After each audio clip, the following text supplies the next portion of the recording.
Okay. Are we streaming here?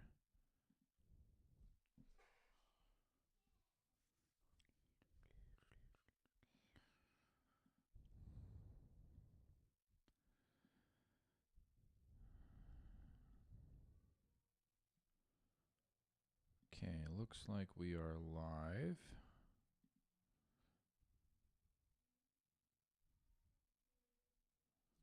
Cool.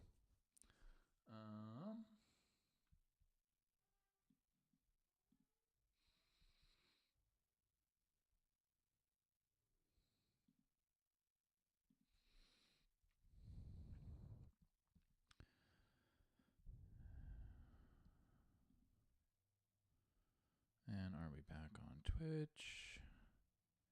Yes. Okay.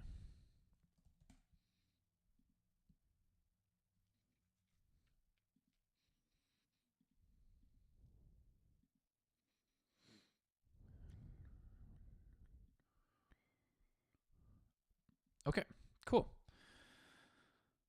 I think we are ready to go here.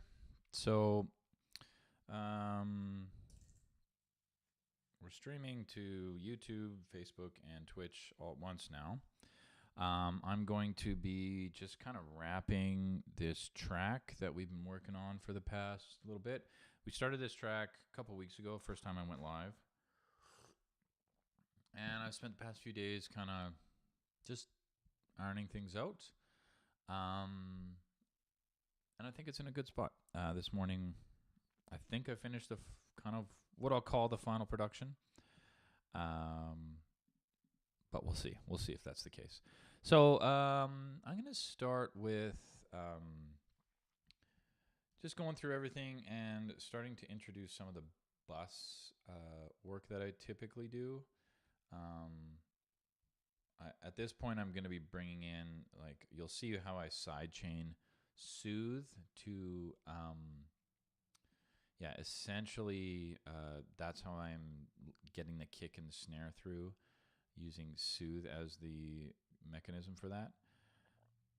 So at this stage, if you were there earlier, you would have saw that I had these live kick side chain and snare side chain tracks. I'm going to pull them out of the group so that they can be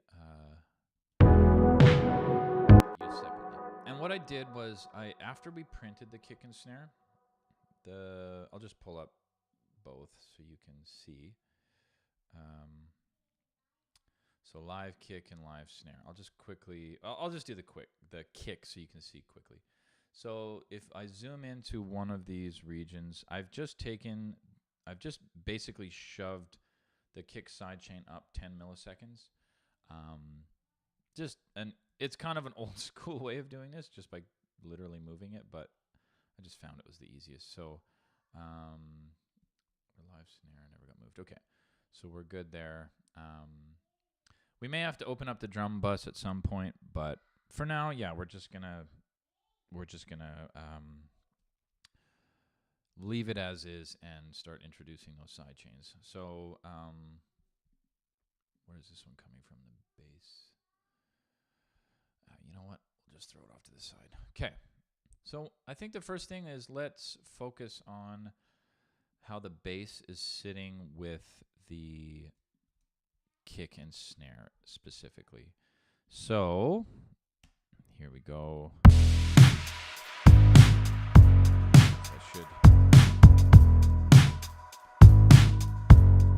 Looks like double check that the audio's coming through. It looks like it. So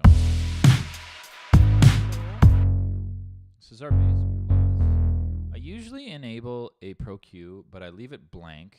The reason I do this is that if we enable a Pro Q on any other track, then I can go in and monitor the bass bus and make adjustments against the bass. Like if I have something that's getting a little muddy. This is particularly a problem in my genre because everything typically is darker and filtered, so it's easy to get this gross mid-range. I have been very guilty of that, but so these These two tracks are routed through kick SC, snare SC, so kick side chain, snare side chain. We're going to bring in a soothe to match. This one's solo signals.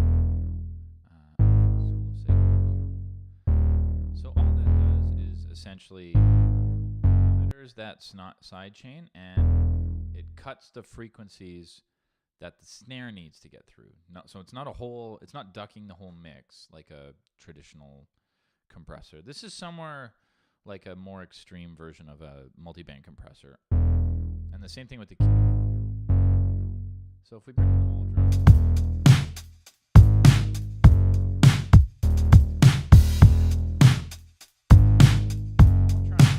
all I'm trying to do here essentially is get the bass to come through clearly, and make sure the bottom end is tight, but make sure that we still hear the kick and snare. But also the result is that the bottom end will get tighter because we won't have the accumulation of, say, kick frequencies and bass frequencies on top of each other. Or we're limiting that anyway. There's obviously going to be some, but now I don't want to go too hard on this because it'll probably kill my CPU, but sometimes on the bass I also like to have a bit of a low end follow. Just manage those frequencies, typically anything below 150, because it sometimes can get out of hand. I'm gonna leave that for now. I don't know if that's gonna be an issue, but so we'll just leave it for now.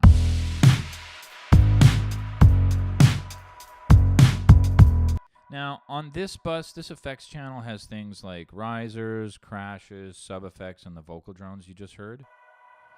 I don't find that really those get in the way at all by design, so I don't typically do anything here, so I'm just going to get rid of all of it.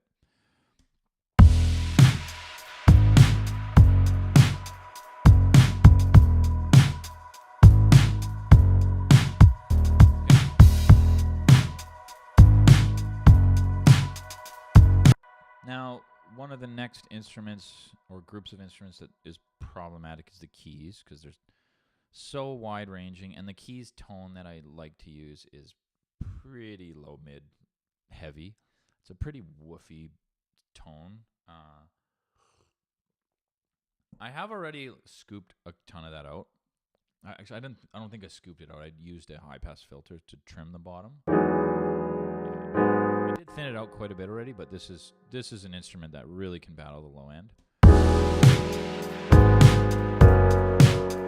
Sitting pretty good. Okay, let's bring in that Pro Q. So this is a great example. I want to hear how the bass and the keys are maybe interrupting each other. So I'm on the piano 1.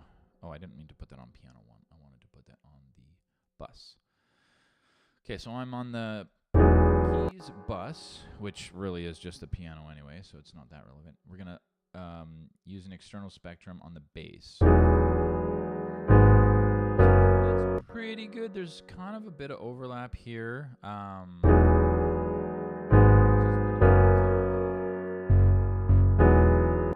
I don't know if it's going to be a problem yet, but I will set up a high pass.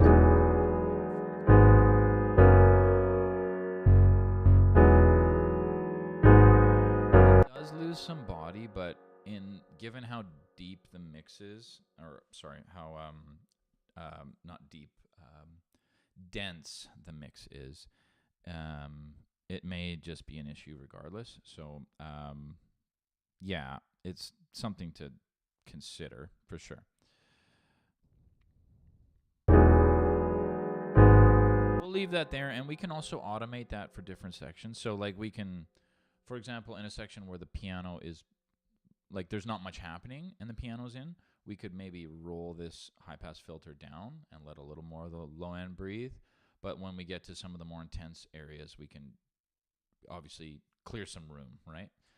So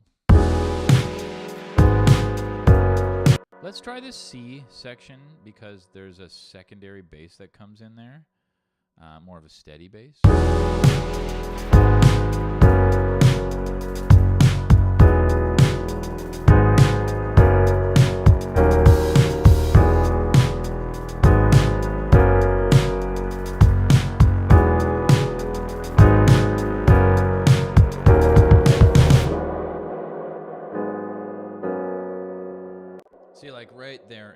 breakdown, I feel like we should almost get right to it and let that breathe a touch. So we could maybe pull this down to like 115.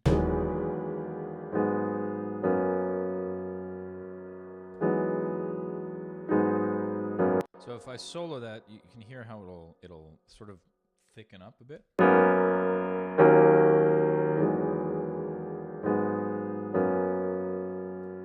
And we could maybe even go further here.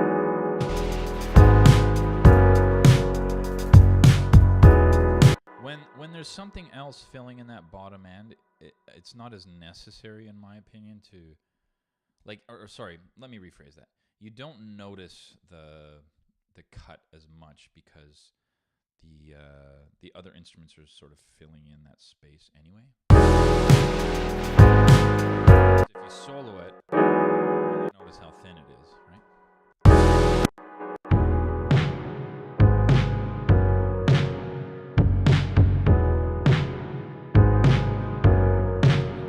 For now. Now let's get back to our soothe tracks. So one of the easiest ways to do this is just copy from the bass.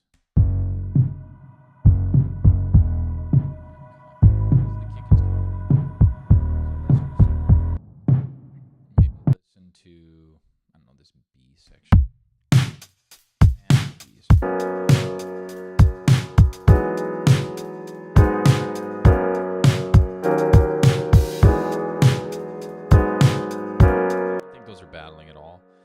To be fair, like especially on the kick, we've already cleared out most of this, so like it's not really working that hard, especially on the kick.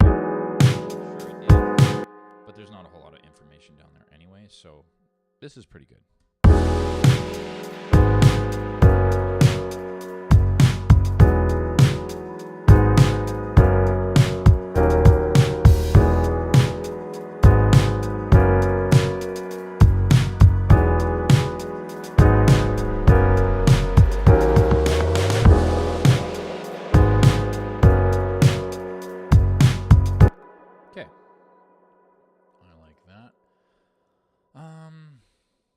Let's keep going with kind of rhythm-based instruments.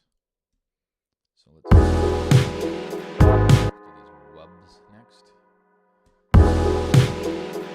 So I don't know. I mean, maybe just for the sake of it, we could do a high-pass filter, but these don't really have much information anyways. To be honest, I don't know if it's even worth having the kick soothe activated. It's not really going to be battling much, so really all we need here, I would say, is just the snare soothe.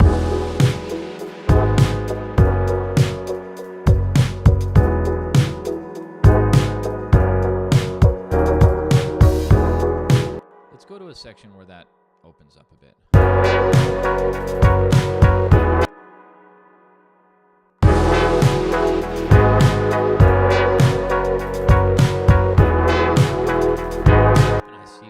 Severely update our side chain because it is not even remotely correct.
That feels good to me. Let's introduce pads. Pads can be a problem.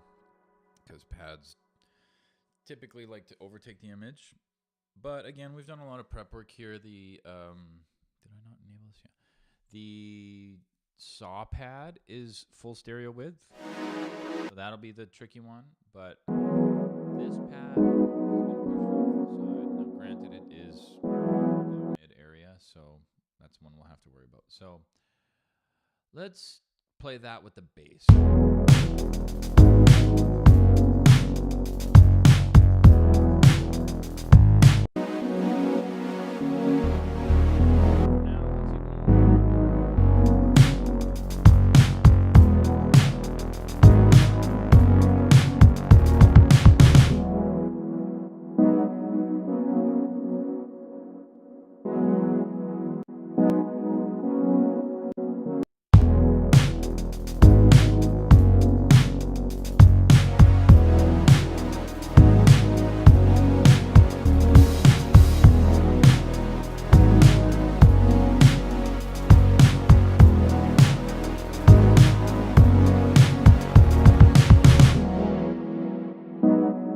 Pretty good already. I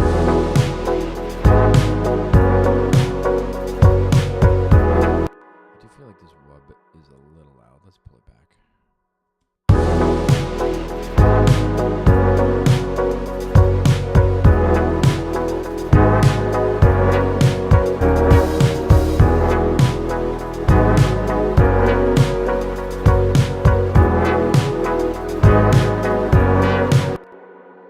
I'm not sure what soap means, but how's it going? I'm assuming that means how's it going? Israel Bolden on Twitch. Oh, maybe that meant sup. It's going good. How are you? What's up?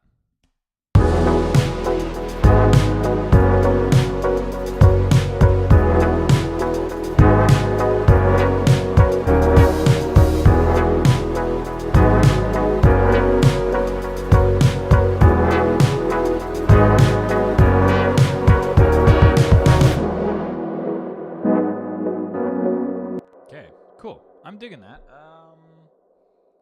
What else has like a lot of kind of mid-range instrument? Stream is going good, dude. I'm almost done a track, which is always fun.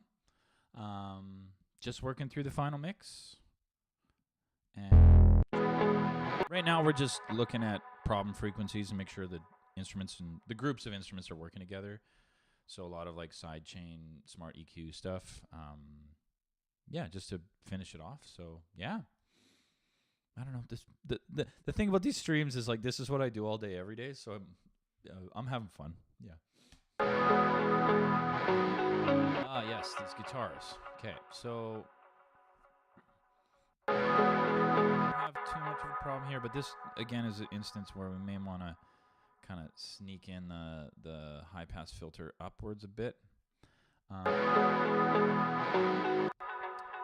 and definitely definitely making sure that the kick and snare can get through, because the guitar bus gets thick because I'm a guitar player and there's one, technically this is 2 guitars because that's stereo, so there's 5 guitars playing it.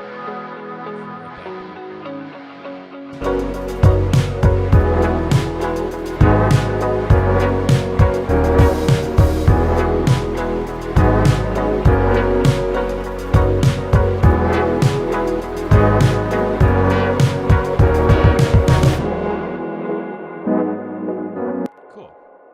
I think that looking at the guitars,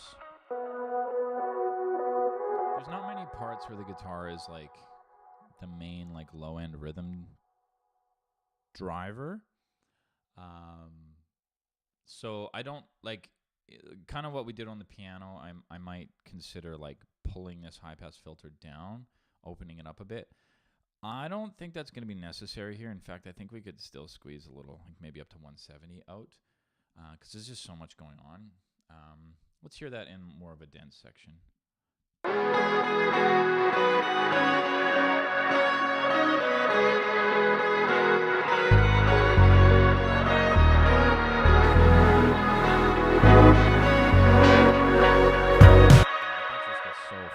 work. Mixing sounds fun until you actually have to do it. You know what? Okay, this is my approach to mixing. Recently, I guess the last couple years, I no longer believe in the like production, mix, master kind of stages to this whole process. This is just my opinion. For people who do it, I like it. I'm not saying they're wrong. It's just for me, that's not the process anymore. So when I'm mixing, I'm essentially doing it from the moment I open the session or start the new song.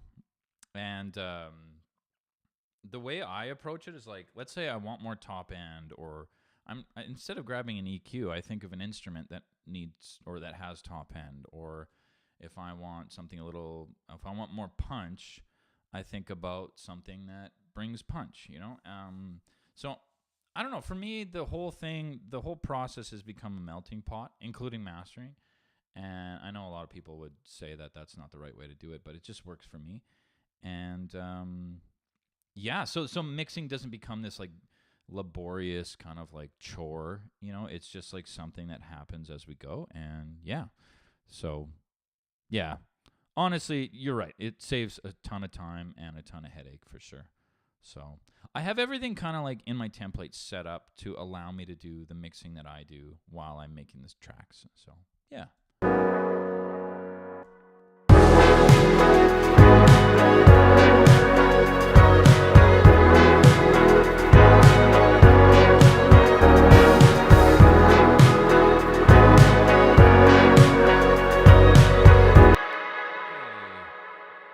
Fine here. Let's bring in the ARPs.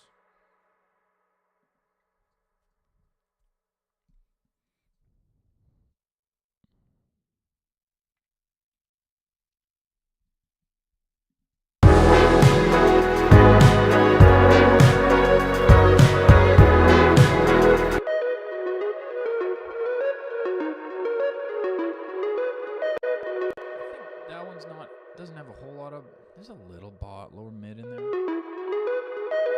I see like the fundamental doesn't start until like I got 365 there.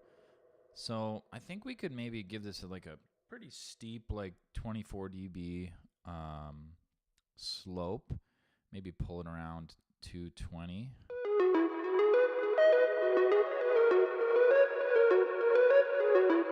That just kind of clears all the junk out for any of the low-end instruments. And then same thing. I don't think this one's really going to affect the kick much, so I'm not going to bother engaging the kick soothe. We'll just leave that.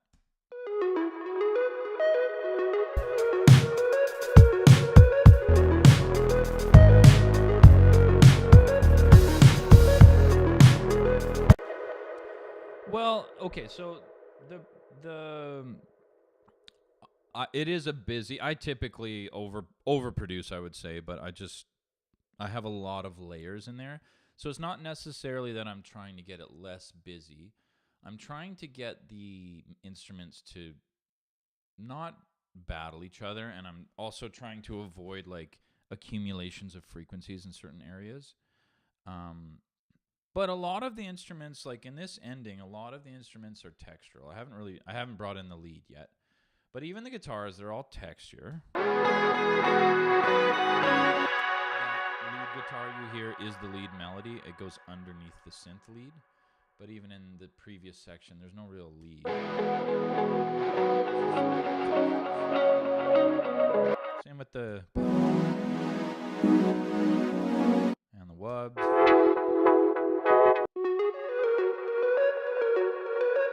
ARP is a little leady, but it's off to the side. So yeah, I just want these to work together to create this like really interesting just this palette like across the end. This is the end of the song. So the end of the song is like the busy part where I kind of bring everything in. Whereas like earlier in the song we have fewer things.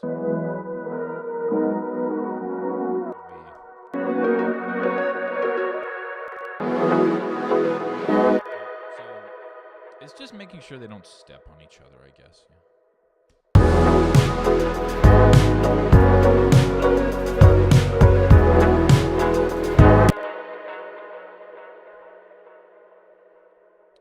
Okay, let's bring in the lead, speaking of which.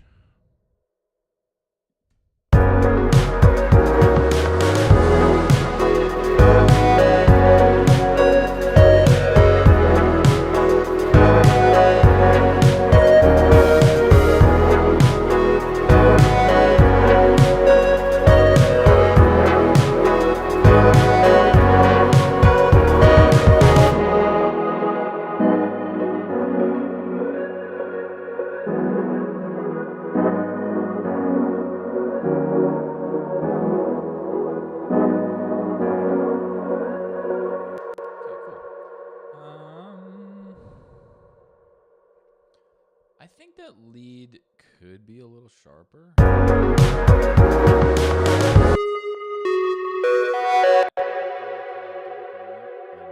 now that the mix is full, I think actually that was the wrong move. I think we need to let that top end breathe.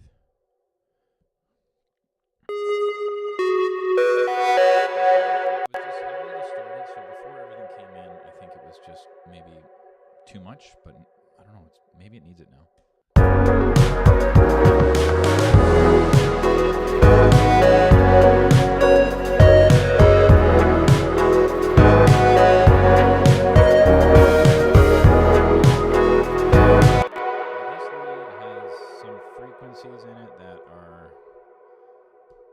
Well, it's gonna, because it's distorted and it's like a kind of really simple saw, I think we're gonna have to have somewhat of a like smart EQ following it.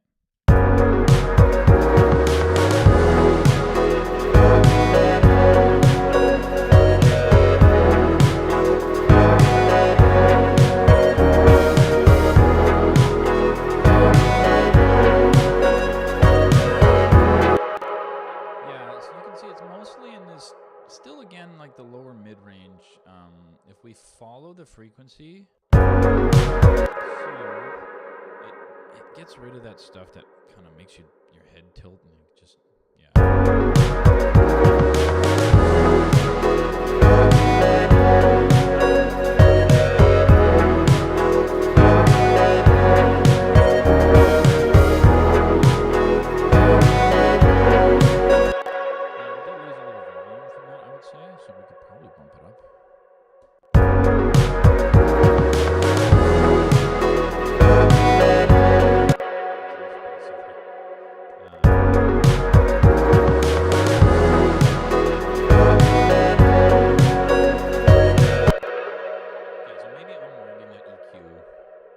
was a little too far. How far did we go?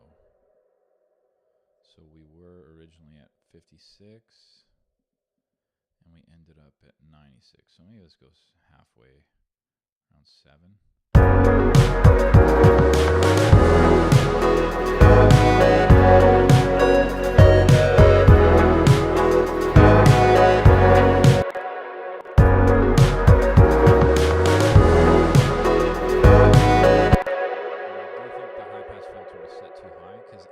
Some of the low notes were just not quite coming through the way they should, so you can see that kind of right around that area is where we start. So I can maybe give this a sharp, like a real steep slope on the high pass filter.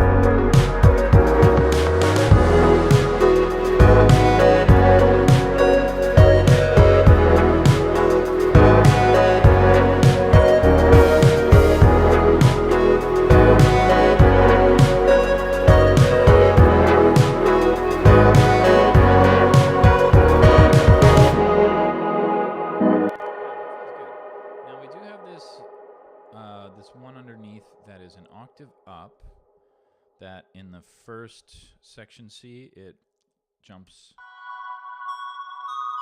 it just fades in to bring it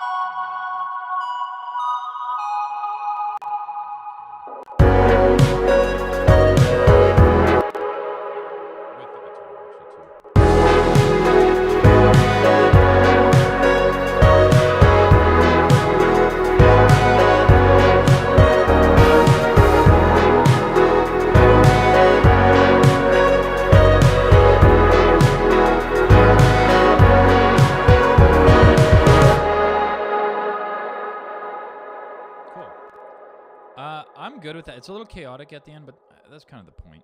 That's where everything's in, and that's the highest energy. So I'm okay with that. Like, it should be a little aggressive. Okay, let's see here. I actually don't know if this. I had a high pass filter on the leads bus. That's necessary, but you know what? Just in case the delays and verbs are adding some bottom, let's keep it.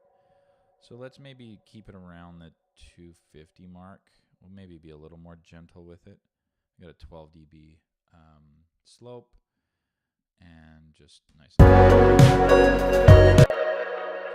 this one, this lead may slightly battle the kick's top end. So we'll add the kick sidechain. Soothe. Also the snare soothe. And if I can still play, then I think that's probably most of our plugins.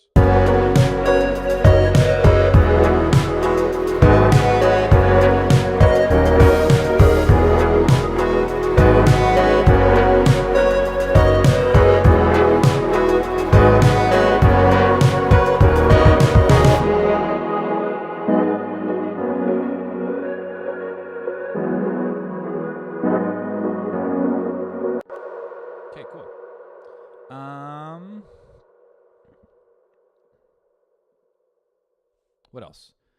Yeah,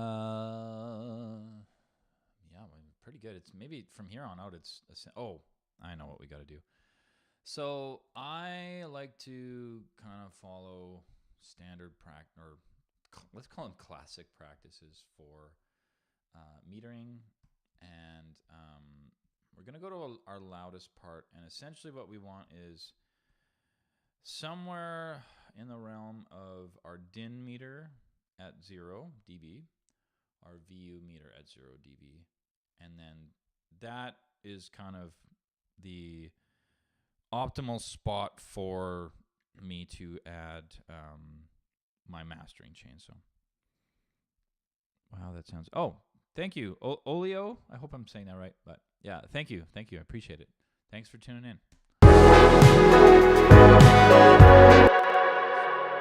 Let's get rid of, it's going to get quieter for a minute because I'm going to take off the limiter. So I usually like to start with the DIN meter, and it's coming in a little hot. So what we're going to do is, just to retain our balance, is we're going to create an let's call it all auxes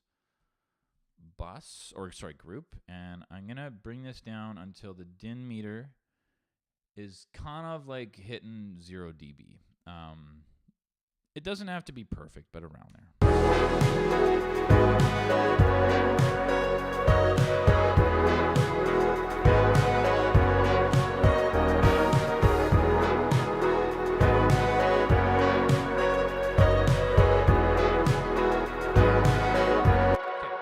I don't mind if that goes over a little bit. This is not like a digital peak meter, so yeah, it's okay if it goes over a bit, but we're just looking for it to land roughly there. The next thing is our VU meter is kind of averaging around 0, maybe a little bit less. That's good because so VU is a slower moving meter, so it doesn't respond as well to transients. So that's more the steady state of the mix, and so it's going to have a bit more dynamics or it's not necessarily true, far less dynamics, but it's going to generally float in a smaller area, whereas a DIN meter is going to spike up. So as long as this VU meter is moving around 0, that's good for me. Now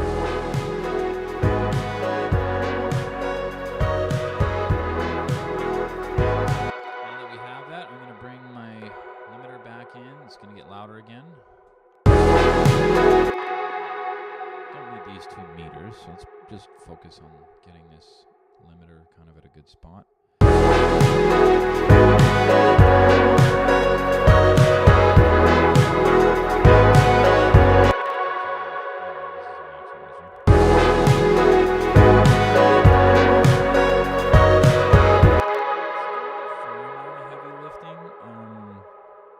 let's see what. Let's just note that it's at a 9.4 dB gain, and let's see what Ozone tells me here. I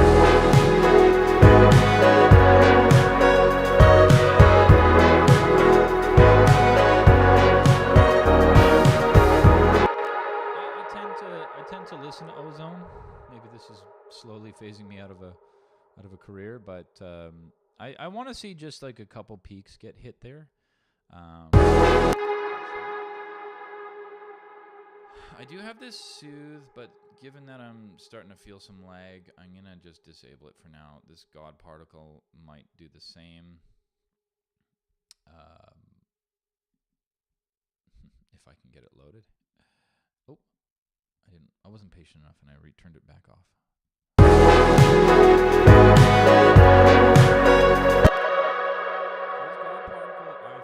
Really adds energy to your mix, but I do think it's not perfect. So this is how I handle it.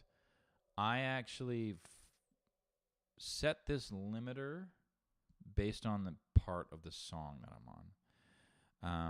I find anything past 3.5 to 4, this song starts to just crap out.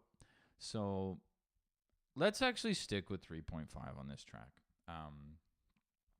So I usually work backwards. So the highest section is at 3.5. Then I just kind of go down by 0.5s. So we can start at like a limiter setting of 2. And that keeps the quieter sections, quieter. And so there's still little dynamics in the mastering. This is something that I used to do a lot in mastering when I was younger, was like this type of automation with different limiters, also like volume automation.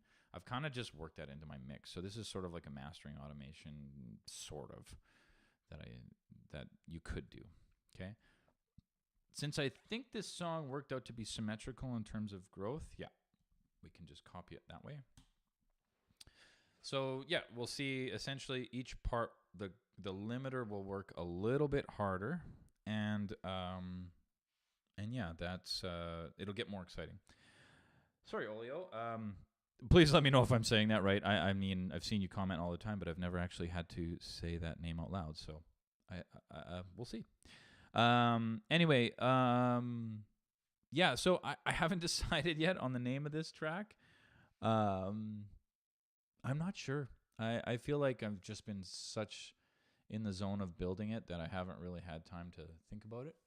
But it's probably going to come out like next week because I've got a deadline to meet, and yeah, it's gonna be a quick release. So I'll keep you posted, but it will be probably coming out, within a week, which is just terrifying. But anyway, yeah. So I'm not sure yet, unfortunately.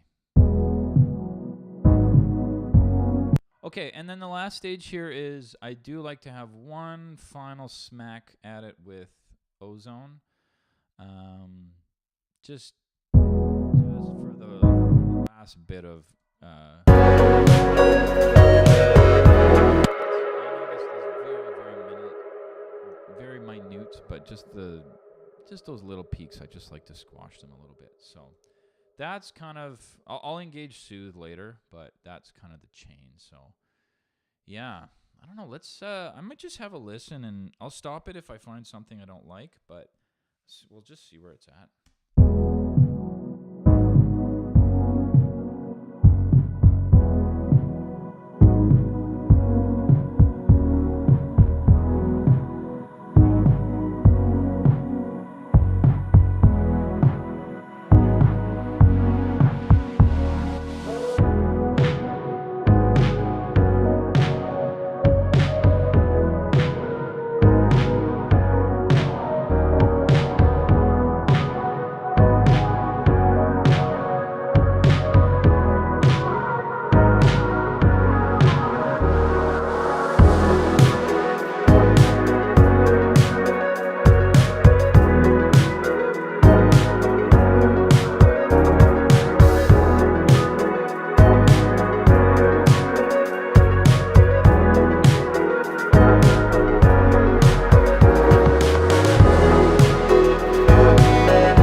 the keys are just starting to swell up in the 2 to 500 range. So I think one of the ways we can combat this is we'll do a side chain on the keys triggered by the lead. So I usually have these SC1.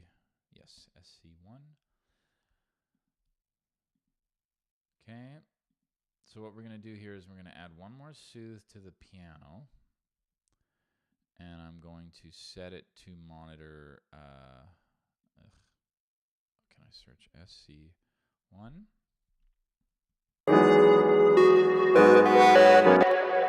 Essentially, anytime the lead synth starts, it will follow the frequencies and cut them out of the piano.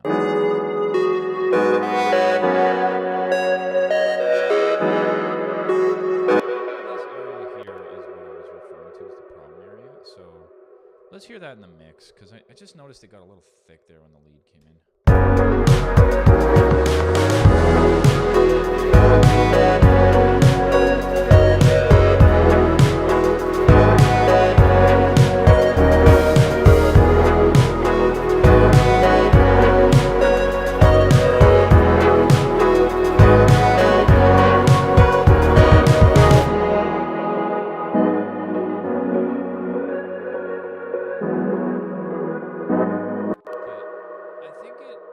That did help, but I think partially it's this extra bass that comes in.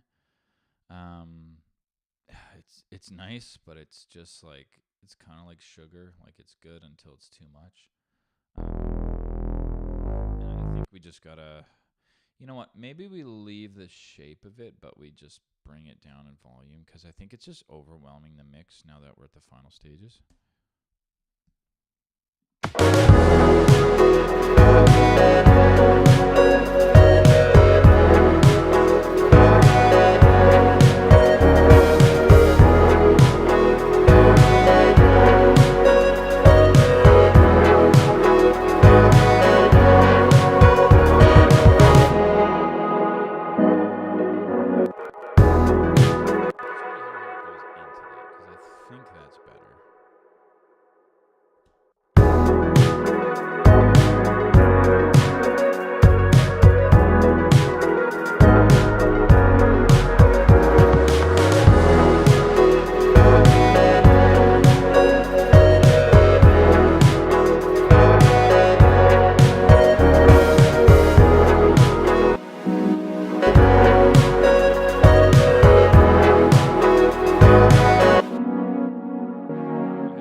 It might be this pad as well. Maybe we can drop this soothe right on this pad.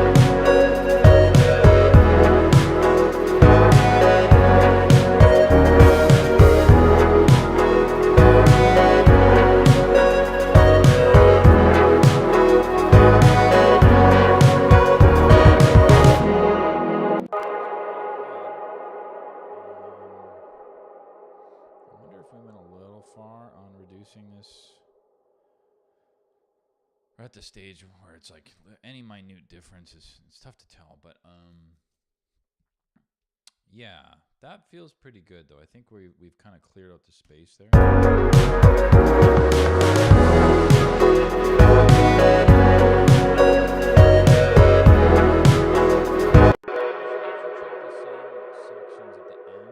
Especially this D section, because the lead guitar joins.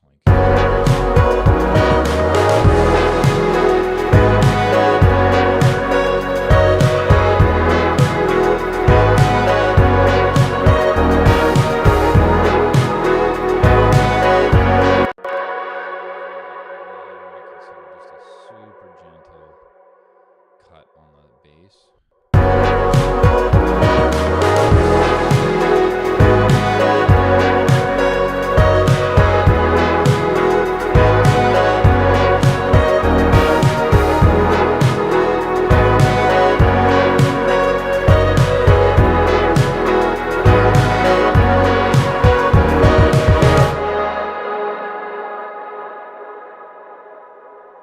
Cool.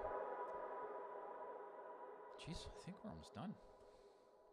Oh, that was the other thing. Something about this section is bugging me. Mostly,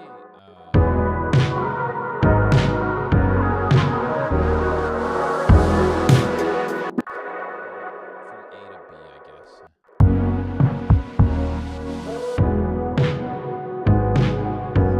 What would happen if we just copy this part?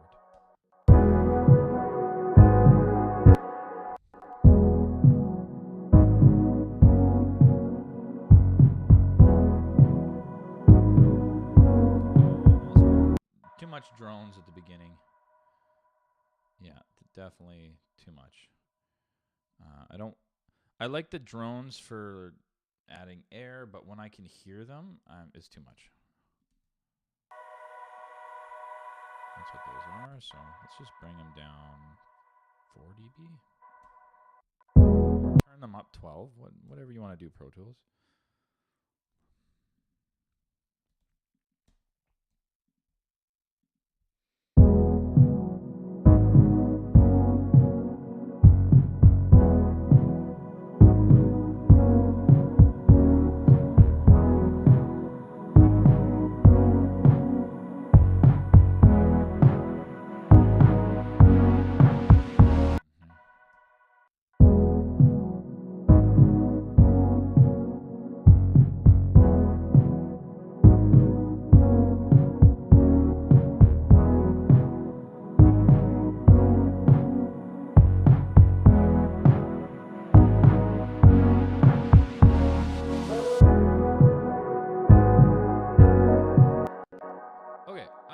I think the drums are going to work that direction.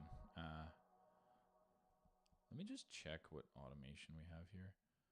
There's some crazy frequency thing going on here. Yeah. I don't think that's what I'm hearing, but the system is going a lot slower now that we're at the end of the mix.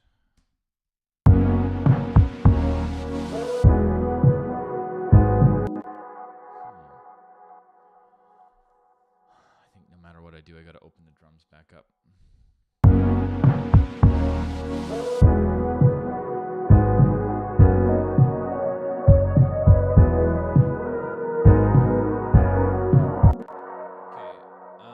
This is probably going to cause my system to just explode. So for now, what I'm going to do is freeze. I guess I never went over percussion, but I never do all this soothe stuff with it.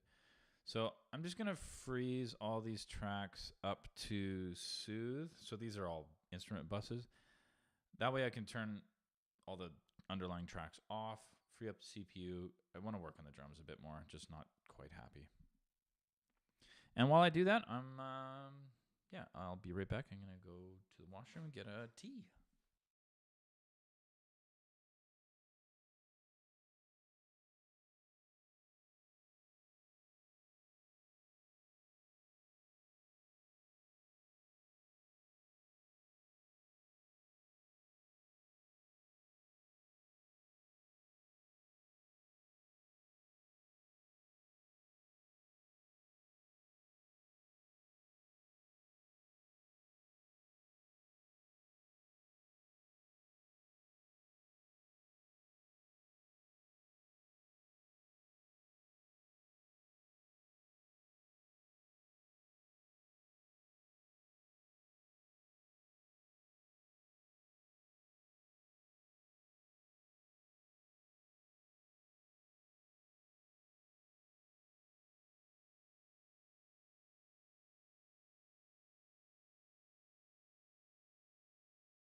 Okay, we're back, and I can see that my rendering is going at an absolute snail's pace. Let me see. I don't like that's going to take another to do. So, what can we do here? Why don't we do this? For now, let's just kill a few instruments. I think the pads is important at the beginning and the keys. But maybe we kill the leads, wubs, arps, guitars until we've got these drums knocked out. Hopefully that gives us enough juice. Oh, thank you, Olio. Just saw that message, yeah. Or is it zero Leo? I don't know. Yeah, you'll have to let me know. Okay. So we're opening up the drums again, which have a million plugins. This may just be an epic failure. Essentially, what I want to do is I took this first chunk of these intro drums and I copied it into section A. But the filter was sweeping upwards, and then now it's coming, like it comes back down for that section. So it feels like that section steps down. So, let me fix this a little bit.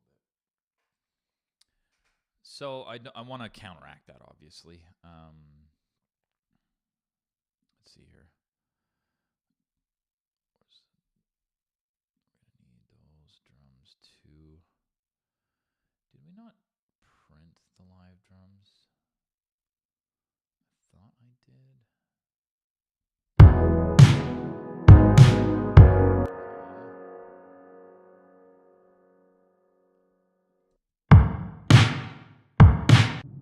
Let's just go to a normal section.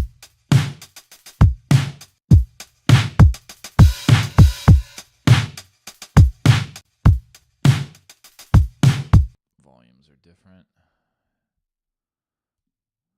Just trying to make sure that we have the same sounds. This is why I always get nervous opening these things up.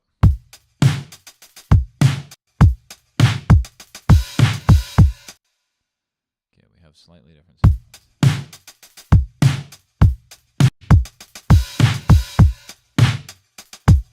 Is that because these are all disabled? Oh boy.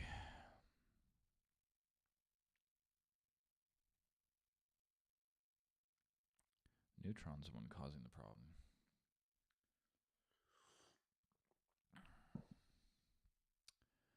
Come on, Pro Tools. Soothe ARPs. I guess I do still have a ton of these tracks active. What? Soothe ARPs? That's dead. Okay, let's just kill a few more things here. We really only need...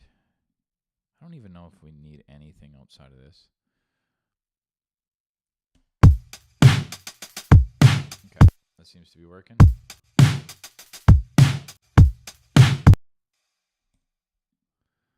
Okay.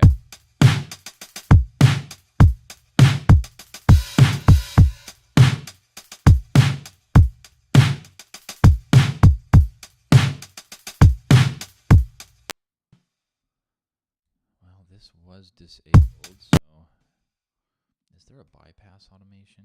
Nope. Okay, we're going to leave it disabled then because it was. That's the part I couldn't stand. So we're just going to dupe it.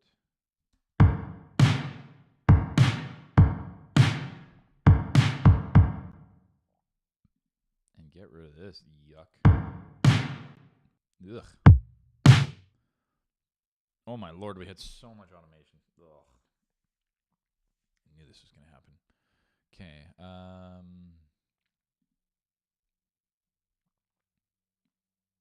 Okay, so that's one we're going to need to continue to work on. This is the main filter. The vintage verb we can get rid of. Yeah, we're not using that. I don't like that. Okay, and this ozone. It did have automation. Okay. Okay, I think we know what we got to do here. So So essentially what I want to happen here is this filter, instead of ending here, I want it to end here. So I'm going to do this. I'm going to dupe it, and then we're going to figure out what the middle looks like. It could be something like, maybe it doesn't unfilter as soon, and then we kind of do something like that. That's not the filter, that's the little plate, the reverb.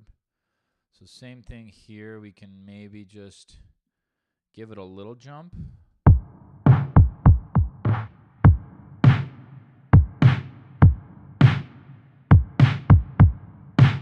I don't want to go too high.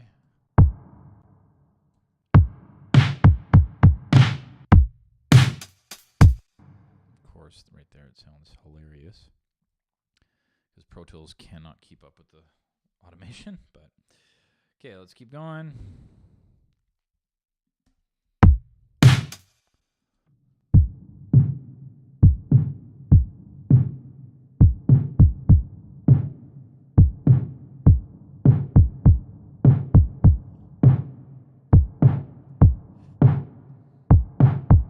Okay, I feel like we do need something here. Let's get the pads back, maybe.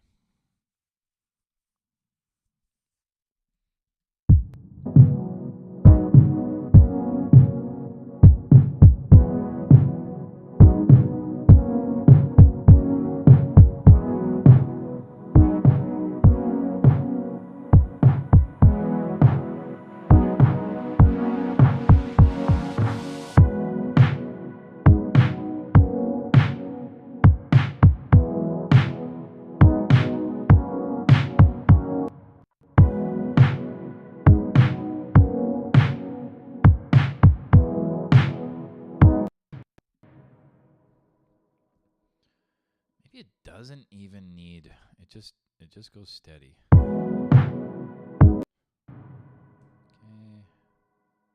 We don't need that. We never had that. Okay, and what about this Q? Yeah, we can maybe keep that going. Okay, well, let's dupe this again. Maybe go a little higher, something like that.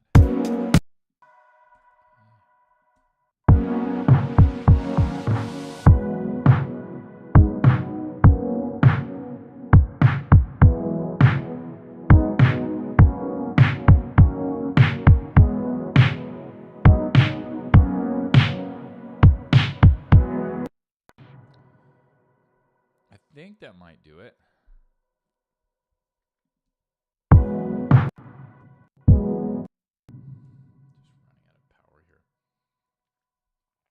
Okay, well, let's commit that up to there. So maybe just like this chunk here. And then let's see if we can work with it from there. So just the edit selection. Yes, let's print everything. Okay, shouldn't take too long.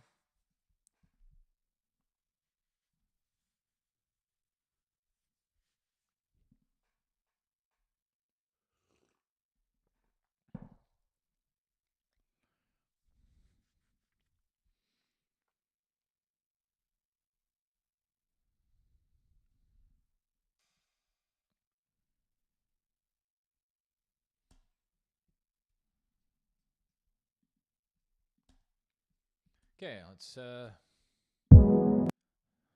see what happens here. So I'm gonna save the existing drum track. Oh boy, I'm starting everything up. Okay, well, yeah, that's fair.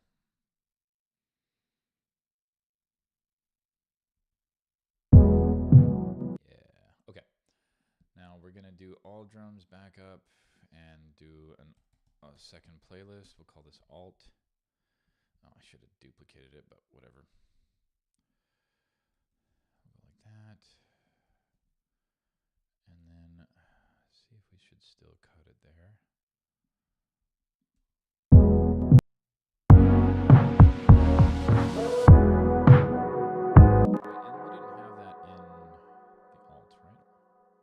Yeah, we cut those. So let's those.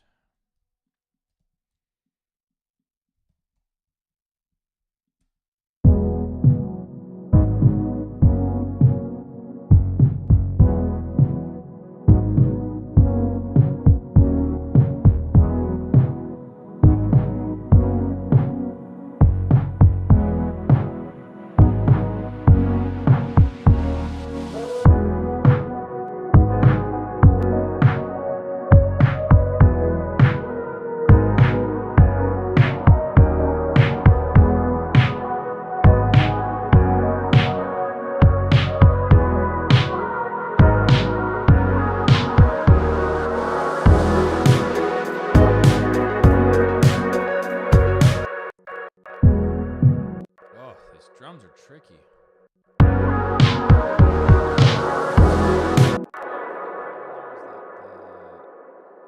When we had that filter increase here, because the Q was so high that it creates a perceived volume increase, which we don't want. Actually, let's kind of leave it where it was.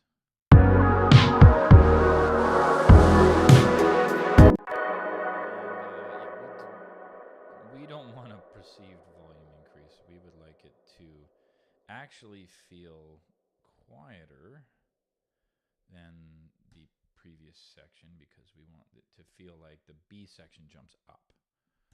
So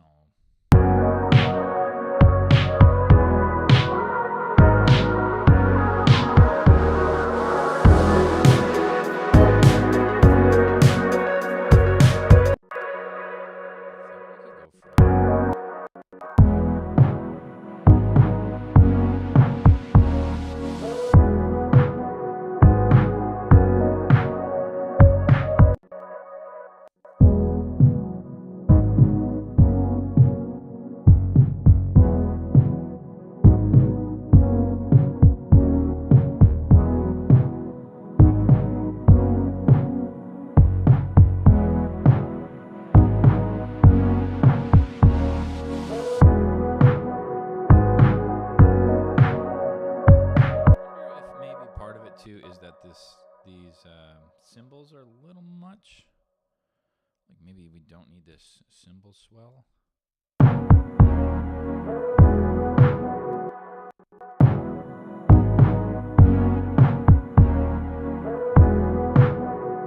feels smoother, but I miss something. So maybe let's just pull it down. So I'm going to clip gain this down like 10 dB, like a good chunk. And we'll see if that helps.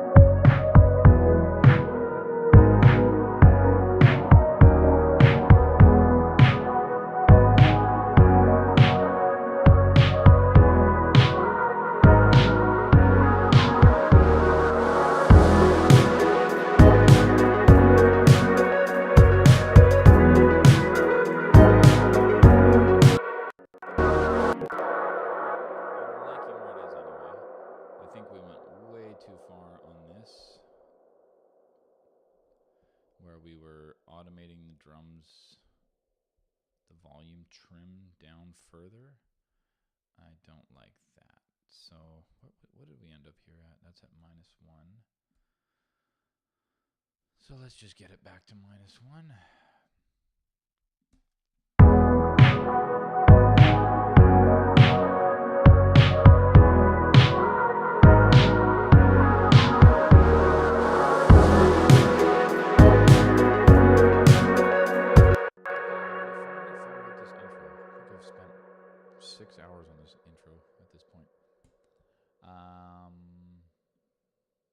We're about to find out.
It's not the drums that's the problem. I think it's this arpeggio. Yes, you can see there's a huge jump upwards, and especially I think the filter opens there too. So I think that's a little much. It's just making it feel busy, you know? Let's see if that helps. So I'll take a 2 dB cut.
Nobody says that.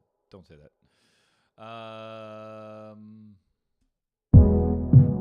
Get this last soothe on there. Some last housekeeping.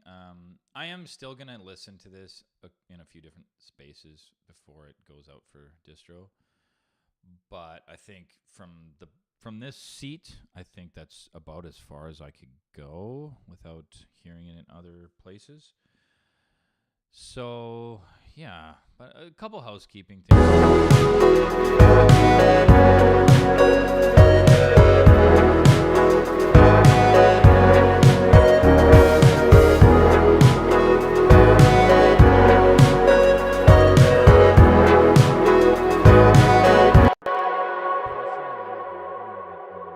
So we were at 7.9. I'm going to go up like 8.4.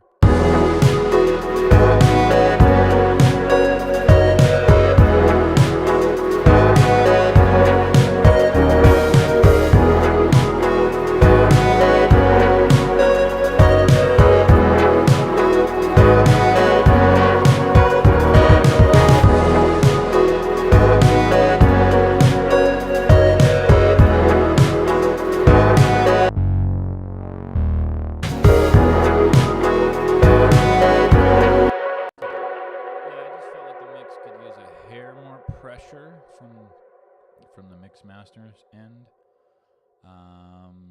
Maybe that means we can push our limiter on God particle a little harder.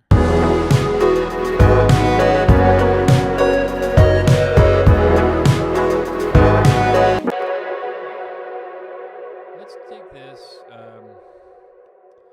I feel like these two sections can go up 0.5, but we'll keep the softer sections down because yeah, it's really low end focused and it could like just really blow up the mix. And I'm just getting roughly around the 0.5.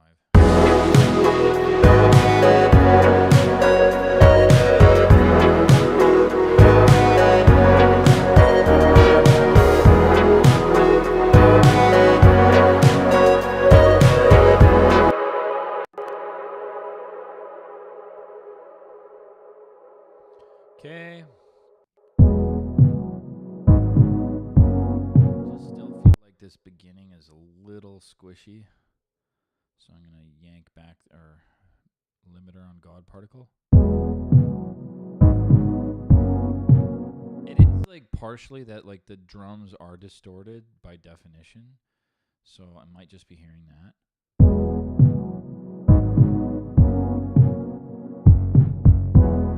Bass is pretty hot though. So maybe if we come in at like a minus 1.5.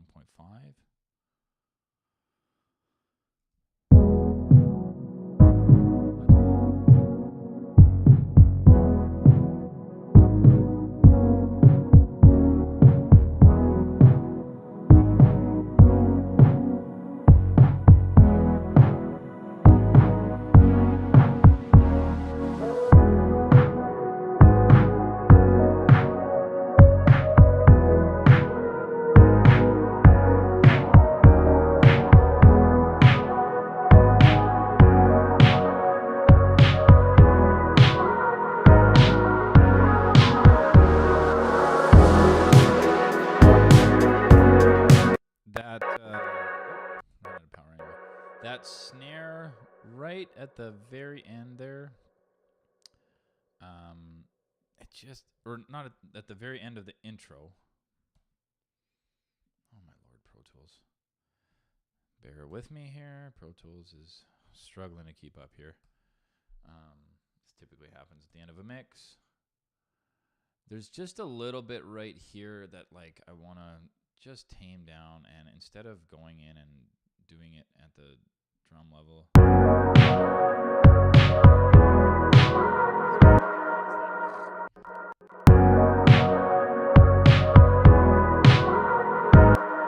really only want this in for just a couple bars there. Yeah.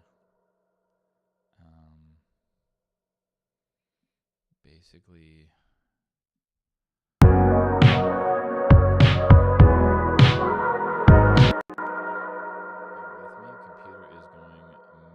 Slow.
The guitar is like, there's like a plucky guitar that's pretty good, and I think this section of the lead is just a little too quiet, and that's causing it to like really pop out at the end.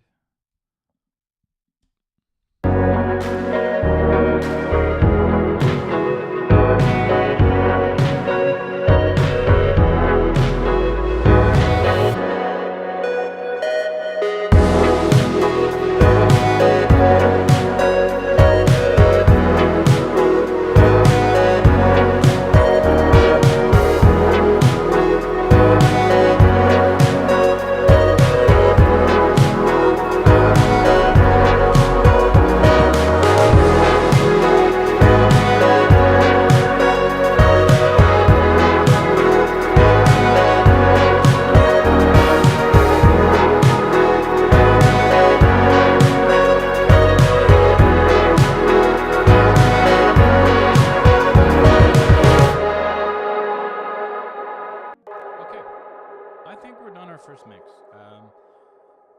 I think that my next step is just to hear this in the car, hear this